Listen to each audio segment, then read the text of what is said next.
going to show you the unboxing of the 90-pound 6-piece elephant anchor box.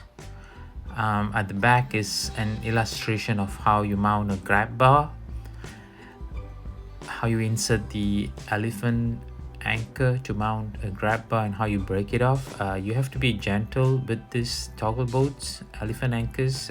They are made that way so they can break easily once you put it in, but if you use it well, it's not going to break. So this is the contents. There's 6 screws, 6 washers, 1 1/2-inch drill bit. Remember that to use these anchors you need a 1/2-inch drill bit, which is included inside this box we saw in the plastic bag earlier. This is the anchors itself. So this is the anchors I was showing you. They are a bit more fragile, so they're made of plastic. Got to be careful. So 6 of those anchors. You get a user manual how to mount on TV. You had the grab bar earlier, but this one is how to mount a TV. The same concept if you want to mount anything else. If you have any questions, always put some comments below and we can send you instructions for specific things.